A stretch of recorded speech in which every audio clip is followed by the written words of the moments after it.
some of the articles here. So Trump canceled signing of bipartisan, and amen to that, Spud, of bipartisan housing bill. Tensions high among the GOP. So President Trump on Wednesday canceled the signing of bipartisan housing legislation, saying he'll only sign it after Congress passes the Save America Act, which would implement stricter voter regulations.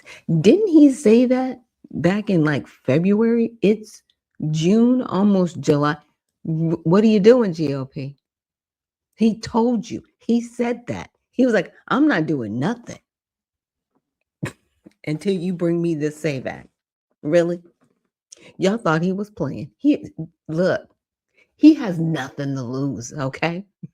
he is a man with like, and we will wait. We will sit here. I do not care. And he's not, I'm sure he's a super sweet person, but he can be a grumpy old man if he wants to. I'm just saying. And he might be on some days. I'm just saying. But he told you, bring it to me. I'm not signing anything else.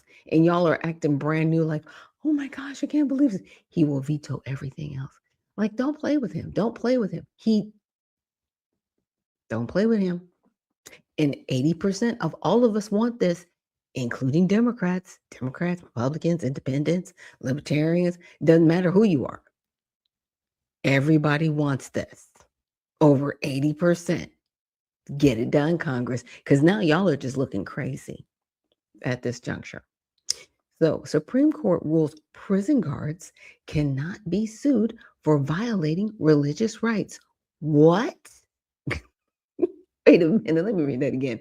Supreme Court rules prison guards cannot be sued for violating religious rights. Wow. So Supreme Court rules that prison guard, okay, for shaving Rastafarian's head. Oh, yeah. Yeah, that is a thing. Because it is their religion, right? And a Rastafarian is we'll get into it later.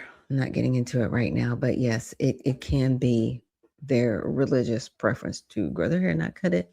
It's things. It's a spiritual thing for them.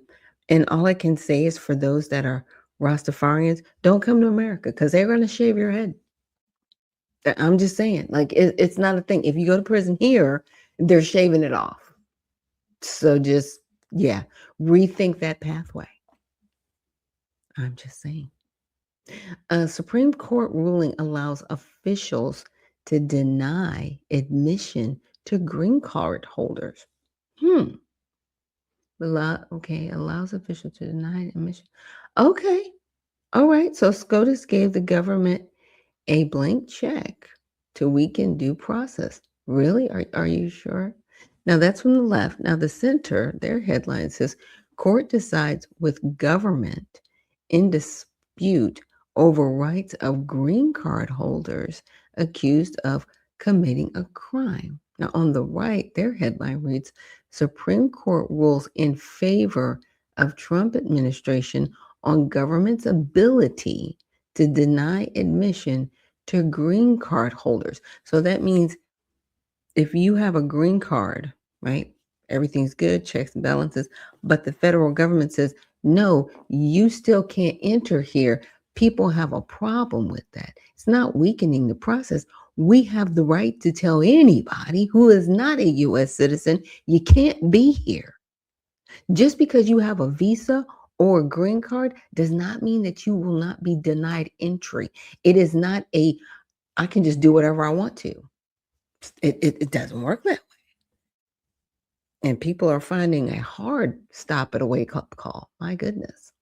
So NewsGuard AI bot claims to provide only reliable news. Okay, first of all, some of these AI bots are very interesting and they rely on us for their aggregate of information. And we're going to get into some things in a minute. But the aggregate of information that we currently have right now in this country is skewed because of the Smith Modernization Act, which allows propaganda on United States citizens. So with that said, if somebody puts something out as what they claim to be a reliable, right, and truthful story, later on, you find out that there was some missing information. It might not have been as true as you want. There's no accountability, right? There's no consequence for that person, even if it's a reliable news source, because of the Smith Modernization Act and because it does allow propaganda, right? Because there was a time in this country before then, if any news source was purposely misleading the general public, they could be held accountable. We no longer have that. Now we have AI. And in saying that, there are times when AI can skew information, true or false. And then it's still up to us to further investigate and put the pieces together to make sure that what AI is saying is actually in fact true. That's all I'm saying. You got to do some extra homework. That's it. And it's out there, but it's how you aggregate the information. Now, Tucker Carlson says he won't support Republicans in midterm elections. I'm out. And that's your choice. He doesn't have to. He can be independent, libertarian. Look, everybody's beating everybody up in the streets right now, politically. Not physically, but politically. Trying to sway the public. And the public is a little exhausted. And I think this midterm is going to be one of historic proportions because there's so much going on. I mean, you've got 3 professed socialists. I'm not going to call them democratic socialists. They're socialists. They are who they are. And they are all the nominees for the Democratic Party in New York for congressional and Senate runs. That's who they are. And they're okay with that. Because what? Socialism doesn't work if you're poor. It will keep you poor because it needs you so they have a ruling class over you. It's not about helping you. It's about ruling over you, keeping you broke. That's what you wanted. That's what you asked for. You're never going to get free buses. You're never going to be taxed into oblivion. You are not going to have any type of grocery stores. You will have food deserts because the money is not going to be perpetual because all the people with the money are leaving.